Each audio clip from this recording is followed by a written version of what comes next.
Meeting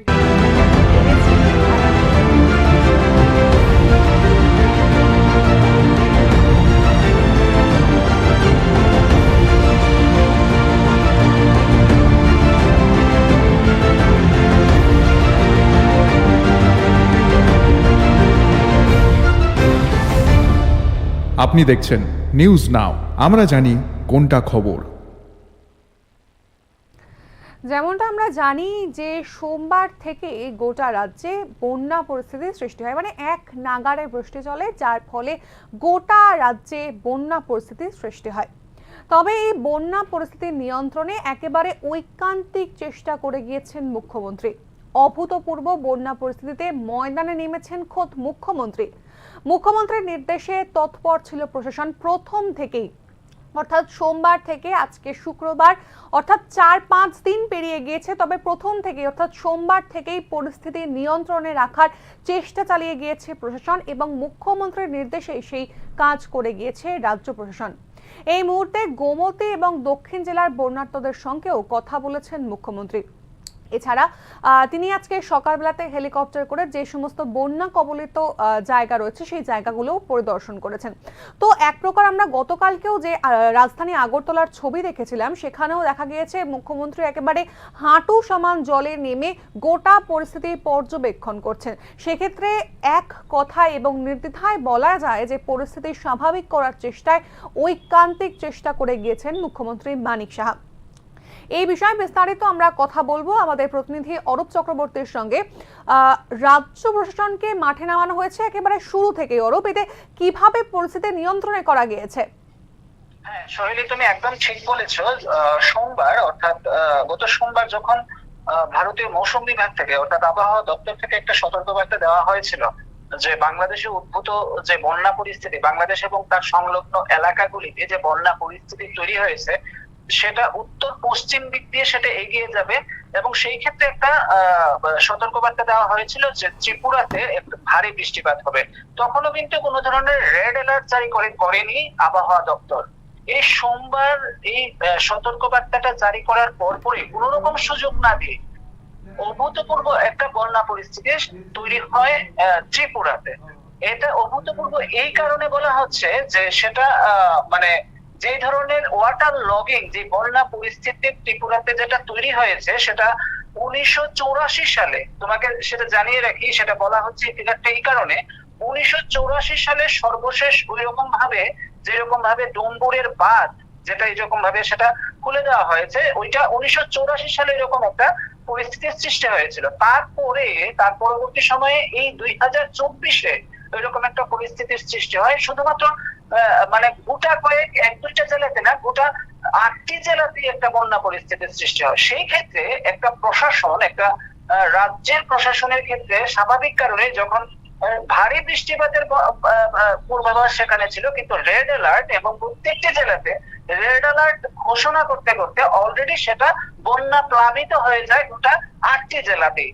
অনেক ক্ষেত্রেই সেখানে প্রশ্ন করা হচ্ছে যে সেখানে পর্যাপ্ত নৌকার ব্যবস্থা ছিল না প্রশাসনের তরফ থেকে, বা আরেকটু সতর্ক হলেও হওয়া যেতে পারতো, কিন্তু সেই ক্ষেত্রে এটা নির্দিষ্ট কোনো 1-2টো জেলার ক্ষেত্রে হয়নি, একই সময়ে 8টি জেলাতেই সেটা বন্যা প্লাবিত হয়ে যায়, 8টি জেলা একসঙ্গে। সেই ক্ষেত্রে একটা প্রশাসনের কাছে পুরো বিষয়টাকে গুছিয়ে আনা এবং সেখানে একটা ব্যবস্থা তৈরি করতে যেটা সেই সময়টা দরকার, ওই সময়টাও কিন্তু পাওয়া যায়নি সরকার বা প্রশাসনের কাছে। যেটা বিশেষজ্ঞরা, যারা সংশ্লিষ্ট বিশেষজ্ঞ মহল রয়েছেন, তারা এই জিনিসটাই বুঝছেন যে একটা প্রশাসনের কাছে সময় থাকা দরকার, একটা সময় থাকতে হবে। নিশ্চয়ই সেখানে একটা ডিজাস্টার ম্যানেজমেন্ট গ্রুপ রয়েছে, সেখানে ডিজাস্টার ম্যানেজমেন্ট গ্রুপের কাছেও কিন্তু একটা, যখন তুমি 8টা জেলা একসঙ্গে প্লাবিত হয়ে যায় এট এ টাইম, যেখানে 3-4টে নদী রয়েছে, বড় বড় নদী, এট এ টাইম সেটা ওভারফ্লো হচ্ছে এবং ওভারফ্লো হয়ে সেখানে ওয়াটার লক হয়ে গেছে 8টি জেলাতে। সেই ক্ষেত্রে এনডিআরএফ এর টিম, যে কোনো একটা রাজ্যে এনডিএফ এর একটা সীমাবদ্ধতা থাকে, একটা সংখ্যা থাকে, যেই সংখ্যাটা পর্যন্ত থাকে। তো সেই ক্ষেত্রে প্রশাসনের কাছে ওই সময়ে যে বিগত 3 দিন বা 72 ঘন্টা, সোমবার থেকে পরপর 48 ঘন্টা 72 ঘন্টা যেখানে কন্টিনিউয়াস রেড অ্যালার্ট একটার পর একটা দেওয়া হয়েছিল, সেই ক্ষেত্রে প্রশাসনের কাছে কিন্তু সবচেয়ে প্রথম যেটা করার ছিল সেটা হচ্ছে বন্যা দুর্গতদেরকে উদ্ধার করা, সেখান থেকে ওয়াটার লক সিচুয়েশন থেকে বন্যা দুর্গত যারা ওদেরকে শেল্টার হাউসে নিয়ে আসা। এবং সেই ক্ষেত্রে কিন্তু প্রশাসন মানে একটা প্রচেষ্টা নিয়েছে যে যখনই দেখেছে এনডিআরএফ এর টিম এবং নৌকার খানিকটা সংকট রয়েছে প্রত্যেকটা জেলাতে, সেখানে এনডিআরএফ কে ছড়িয়ে দেওয়ার দরকার, সেখানে কিন্তু পরবর্তী সময়ে কেন্দ্রের সেখানে একটা ভূমিকা চাওয়া হয়, সেখানে সাহায্য চাওয়া হয় ইমিডিয়েট, সেখানে কোনো দেরি না করে। এই ক্ষেত্রে কিন্তু রাজ্যের প্রশাসনের, বিশেষ করে মনে করো প্রশাসনটাকে যে গ্রাসরুট লেভেলে ছড়িয়ে দেওয়ার ক্ষেত্রে যে বিশেষজ্ঞ মহল যারা রয়েছেন তারা মনে করছেন যে মানে সময়োচিত একটা পদক্ষেপ নিয়েছে ত্রিপুরা রাজ্য প্রশাসন। সেই ক্ষেত্রে ক্ষয়ক্ষতি যেটা হয়েছে নিশ্চয়ই সেটা দুর্ভাগ্যপূর্ণ, প্রাণহানি দুর্ভাগ্যপূর্ণ। এবং তুমি একটা জিনিস দেখবে যে বন্যাতে যে মারা গেছে মোটামুটি প্রায় 20 জন, যেটা সরকারি তথ্য অনুযায়ী, সেখানে কিন্তু বেশিরভাগই তোমার ওয়াল কোলাপস, মানে মাটি ধসে সেখানে মৃত্যু হয়েছে।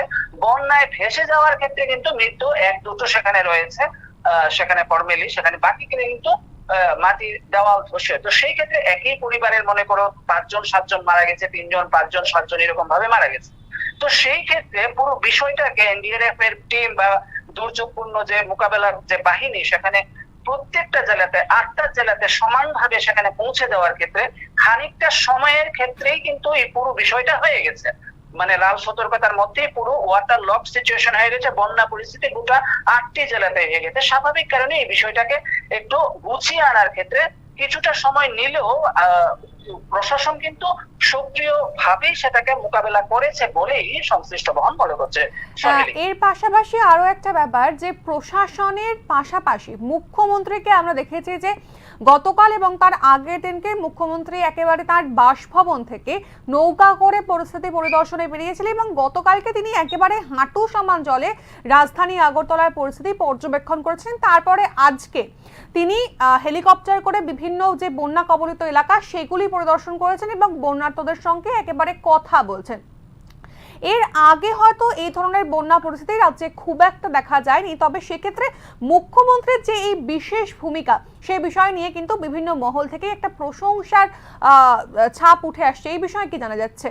হ্যাঁ, একদম তুমি ঠিকই বলেছো সোহেলি। যে বিষয়টা দেখো, প্রথমে যে মৌসুম বিভাগ থেকে, আবহাওয়া বিভাগ থেকে, দপ্তর থেকে যখন একটা বার্তা দেওয়া হয়েছিল সতর্কতা, সেখানে কিন্তু রেড অ্যালার্ট জারি করা হয়নি। সেখানে একটা ভারী বৃষ্টিপাতের এজ ইউজুয়াল যেটা হয়, একটা ভারী বৃষ্টিপাত ত্রিপুরাতে হবে, যেহেতু সেটা যে বন্যা যে সাইক্লোনটা সেটা বাংলাদেশে হয়েছিল সেটা উত্তর পশ্চিম দিক দিয়ে চলে যাবে, সেখানে তার একটা প্রভাবে ভারী বৃষ্টিপাতের প্রভাব হতে পারে এরকম একটা বার্তা দিয়েছিল।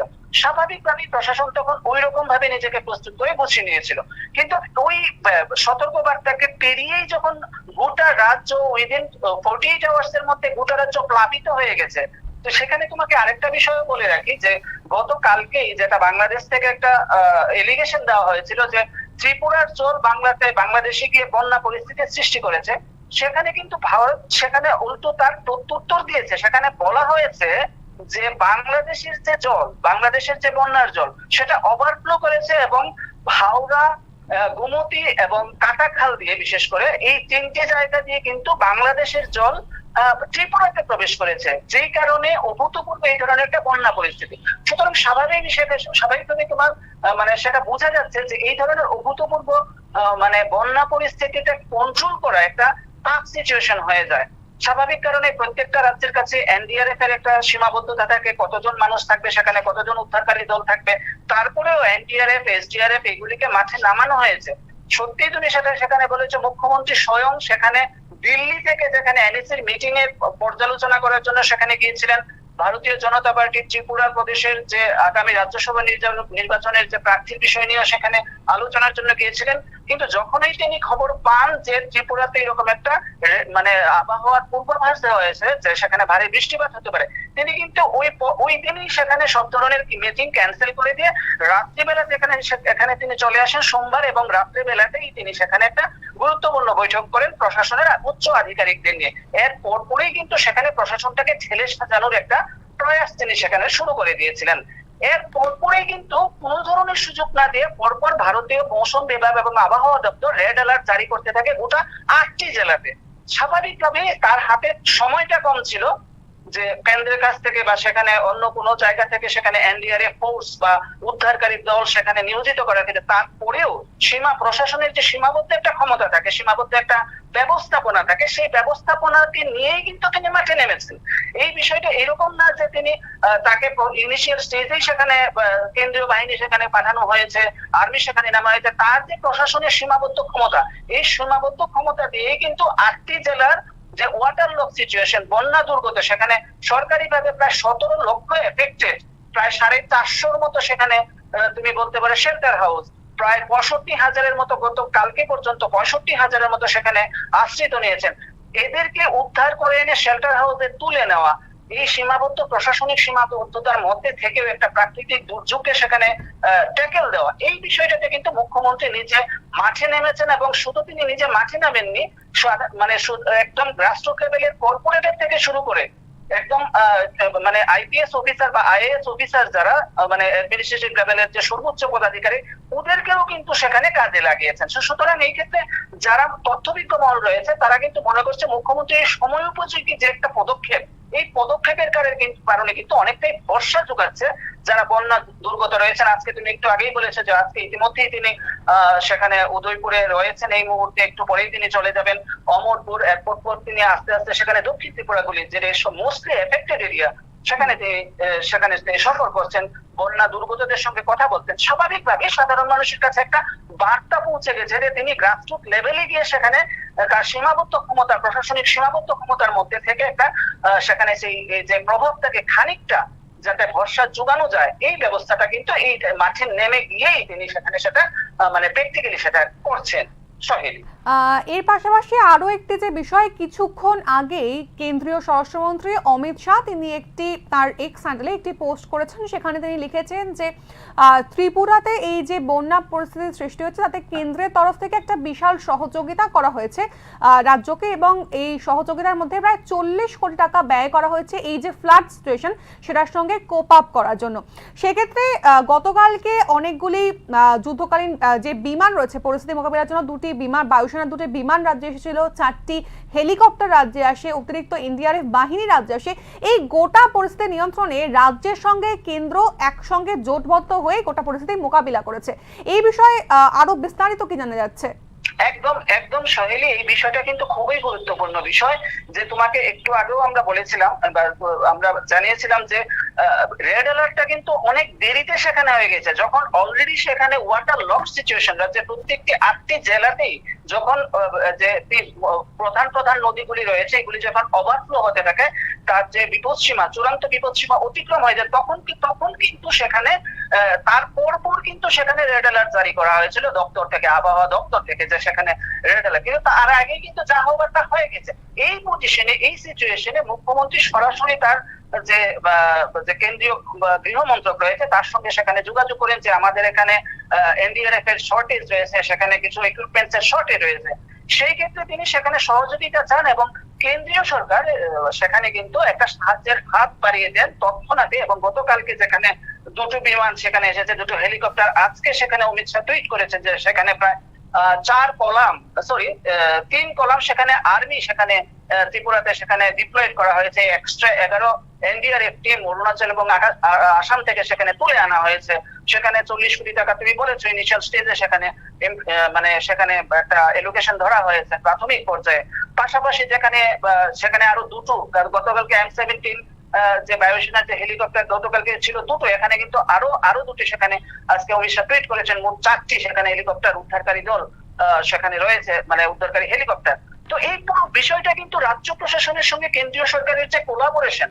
আরেকটা বিষয় যেটা সেখানে তোমাকে বলে রাখছি, যে পাশাপাশি যে ফরেন পলিসি যে বাংলাদেশের তরফ থেকে যে এলিগেশনটা করা হয়েছে, এই এলিগেশনেরও কিন্তু কাউন্টার দিয়েছে ভারত সরকার, কেন্দ্রীয় সরকার, কেন্দ্রীয় মন্ত্রক থেকে, গৃহ মন্ত্রক থেকে সেখানে কালকেই সেখানে নোটিফিকেশন জারি করে একটা বিবৃতি দেওয়া হয়েছে যে বাংলাদেশের তরফ থেকে যে অভিযোগটা করা হচ্ছে যে ডুঙ্গুরের জল ছাড়ার ফলেই সেখানে বন্যা হয়েছে, সেই বিষয়টা কিন্তু সম্পূর্ণ ভুল। এটা বলেই দেওয়া হয়েছে বিবৃতিতে, সেখানে ভারতের মন্ত্রক বলে দিয়েছে, গৃহ মন্ত্রক, যে বন্যা পরিস্থিতি অলরেডি সেখানে শুরু হয়ে গিয়েছিল বাংলাদেশ এবং তার আশেপাশে অঞ্চলগুলিতে। ওই জলটাই সেখানে ওভারফ্লো করেছে কাটাখাল হাওড়া নদী এবং গোমতী নদী দিয়ে, যেই কারণে ত্রিপুরার মতো স্টেটে, ত্রিপুরার মতো একটা উঁচু জায়গা থাকা সত্ত্বেও এই মতো এরকম একটা স্টেটে একটা ওয়াটার লক সিচুয়েশন হয়ে গেছে যে বাংলাদেশ থেকে ওভারফ্লো। সেই ক্ষেত্রে তুমি সেটা স্বাভাবিকভাবে সেটা বোঝা যাচ্ছে যে কেন্দ্র এবং রাজ্য সরকার সেখানে মানে সেখানে একটা সংযোগ তৈরি করে, সংযোগ স্থাপন করে একটা এই পরিস্থিতি, দুর্যোগপূর্ণ পরিস্থিতিটাকে মানে ট্যাকেল দেওয়ার একটা প্রচেষ্টা সেখানে করা হচ্ছে। নিশ্চয়ই সেখানে 65,000-এর মতো লোক সেখানে ক্ষতিগ্রস্ত হয়েছেন, এফেক্টেড হয়েছেন প্রায় 17 লক্ষ মানুষ। এই বিষয়টাকে এট এ টাইম কন্ট্রোল করা, এই বিষয়টাকে এট এ টাইম সিচুয়েশনটাকে কন্ট্রোল করা, এটা চারটিখানি বিষয় না। তারপরেও যে কোলাবোরেশনটা করা হচ্ছে সেখানে কিন্তু এখনো পর্যন্ত কোনো বিরোধী দল, বিরোধী রাজনৈতিক দল ত্রিপুরাতে, সেখানে প্রধান বিরোধী দল সিপিআইএম রয়েছে, কংগ্রেস রয়েছে, তারাও কিন্তু এই বিষয়টাকে নিয়ে কোনো ধরনের মানে কটূক্তি করছেন না বা এই বিষয়টা নিয়ে কোনো নেগেটিভ কোনো কমেন্ট পাস করছেন না। তারাও একটা দায়িত্বশীল রাজনৈতিক দলের মতো হোক না সে বিরোধী দল, তারা কিন্তু সরকারকে সহযোগিতা করছে। তারা কিন্তু এরকমটা বলছে না যে এটা করা দরকার ছিল, ওটা করা দরকার ছিল, এটা হয়নি ওইটা হয়নি, ওই রকম কিন্তু বলছে না। তো স্বাভাবিকভাবে প্রশাসনকে তারাও সহযোগিতা করছে। সার্বিকভাবে রাজ্য সরকার, কেন্দ্রীয় সরকার এবং সবকটি রাজনৈতিক দল মিলেই এই উদ্ভূত সিচুয়েশনটাকে কন্ট্রোল করার সেখানে চেষ্টা করা হচ্ছে। সহেলি, হয়তো মানে এটাই হয়তো একটা সুস্থ স্বাভাবিক রাজ্যের যে পলিটিক্যাল এনভায়রনমেন্ট হয়, এটা বোধহয় সেই এনভায়রনমেন্টেরই দিক নির্দেশ করছে। তবে তোমার কাছে শেষ প্রশ্নে যাব, তবে তার আগে একটি যে বিশেষ বিষয় আমার কাছে ইতিমধ্যেই খবর এসে পৌঁছেছে যে আগামী 31শে অগস্ট এবং 1 সেপ্টেম্বর রাজ্যে যে এনইসি বৈঠক হওয়ার কথা ছিল, সেই বৈঠক রাজ্যের যে বন্যা পরিস্থিতি তার জন্য কিন্তু ইতিমধ্যেই বাতিল করে দেওয়া হয়েছে। পরবর্তী যে কবে এই যে রিশিডিউল কবে হবে এই বৈঠকে তা এখনো জানা যায়নি। তবে অরূপ, তোমার কাছে আবারও ফিরবো। এখনো পর্যন্ত অর্থাৎ আজকে পরিস্থিতি কিছুটা হলেও স্বাভাবিক বলা যেতে পারে। এখনো পর্যন্ত সর্বশেষ বন্যা পরিস্থিতি নিয়ে গোটা রাজ্যে কি আপডেট রয়েছে তোমার কাছে? হ্যাঁ, একদম। আমরা ইতিমধ্যে আবহাওয়া দপ্তরের সঙ্গে কথা বলেছি, সকালবেলায় আমাদের কথা হয়েছে। নিউজ নাইনের তরফ থেকে আমরা প্রত্যেকটা গুরুত্বপূর্ণ আপডেটের বিষয়ে আপডেট দিয়ে আসছি রাজ্যবাসীর সাথে। তো সেই ক্ষেত্রে আবহাওয়া দপ্তরের সঙ্গে কথা হয়েছে, বিশেষ করে পশ্চিম ত্রিপুরা জেলাতে গত 24 ঘন্টায় কোনো ধরনের বৃষ্টিপাত হয়নি। রাজ্যের বিক্ষিপ্তভাবে কয়েকটা জেলাতে বৃষ্টিপাত হয়েছে, তবে সেটা মানে তুলনামূলকভাবে অনেকটাই কম। তো সেখানে একটা মানে খুব সুখকর বিষয় সেটা হচ্ছে যে বিগত 24 ঘন্টায় কোনো ধরনের বৃষ্টিপাত না হওয়ার কারণে পরিস্থিতি অনেকটাই ধীরে ধীরে স্বাভাবিক হয়ে আসছে। বিভিন্ন সোশ্যাল মিডিয়া, বিভিন্ন সংবাদ মাধ্যমে সেটা উঠে আসছে যে জলস্তর আস্তে আস্তে ইতিমধ্যেই হাওড়া নদীর জলের স্তর অনেকটাই কমে গেছে। ডম্বুরের জল, যেটা গোমতী নদীর জল, তারও সেখানে আস্তে আস্তে সেখানে একটা স্থিতিশীল পরিস্থিতিতে চলে আসার সংবাদ আমাদের কাছে একটু আগেই সেখানে এসে পৌঁছেছে। আশা করা যাচ্ছে যদি আগামী 24 ঘন্টার মধ্যে এই ধরনের মানে বৃষ্টিপাতহীন একটা কন্ডিশন বা সিচুয়েশন থাকে, তাহলে আশা করা যাচ্ছে যে পরিস্থিতিটা একটা মোটামুটি একটা কন্ট্রোল সিচুয়েশনে নিয়ে আসা সম্ভব হবে। তবে অবশ্যই পুরো ক্ষতটাকে মানে সেখানে একটা ক্ষতের উপর প্রলেপ দেওয়ার জন্য খানিকটা সময় লাগবে, তা তো ঠিক। তবে প্রশাসনের কাছে অনেকটা সময় পাওয়া যাবে, প্রশাসন অনেকটা সময় পাবে, রাজ্য প্রশাসনীয় কেন্দ্রীয় প্রশাসনীয় অনেকটা সময় পাবে পুরো বিষয়টাকে গুছিয়ে আনার জন্য। সঠিক, অনেক ধন্যবাদ তোমাকে। যেমনটা আপনাদেরকে জানাচ্ছিলাম যে গত সোমবার থেকে অর্থাৎ চলতি সপ্তাহের সোমবার থেকেই রাজ্যে একেবারে লাগাতার বৃষ্টি হয়েছে, যার ফলে মঙ্গল, বুধ, বৃহস্পতি 3 দিনই রাজ্যের একাধিক জায়গাতে অধিক থেকে অধিকতর বৃষ্টিপাত হয়েছে এবং বুধ বৃহস্পতি দুটো দিনই রাজ্যে একেবারে বন্যা পরিস্থিতি ছিল। এবং একসঙ্গে যে আবহাওয়া দপ্তর তারা কিন্তু জারি করে দিয়েছিলেন যে গোটা রাজ্যের 8টি জেলাতেই লাল সতর্কতা। এই প্রথম একসঙ্গে 8টি জেলাতেই লাল সতর্কতা জারি করা হয়েছে। সেক্ষেত্রে কিন্তু প্রথম থেকেই তৎপর ছিলেন মুখ্যমন্ত্রী এবং প্রথম থেকেই ময়দানে ছিলেন রাজ্য প্রশাসনের কর্মকর্তারা। আজকে শুক্রবার পরিস্থিতি কিছুটা হলেও স্বাভাবিক এবং যেমনটা আমাদের প্রতিনিধি আপনাদেরকে জানালেন যে পশ্চিম জেলাতে গত 24 ঘন্টায় এখনো পর্যন্ত বৃষ্টি হয়নি এবং বাকি যে 7টি জেলা রয়েছে সেখানে বিক্ষিপ্তভাবে বৃষ্টি হয়েছে। এখন ভারী থেকে অতি ভারী বৃষ্টিপাতের আপাতত কোনো সম্ভাবনা নেই, তবে পরিস্থিতি নিয়ন্ত্রণে রয়েছে। আরও চেষ্টা করা হচ্ছে যে যারা বন্যার্তরা রয়েছেন তাদেরকে যাতে ওই ত্রাণ শিবির থেকে পুনরায় তাদের বাড়িতে ফিরিয়ে আনা যায়। গোটা রাজ্যের বন্যা পরিস্থিতি নিয়ে আমাদের অবশ্যই নজর থাকবে।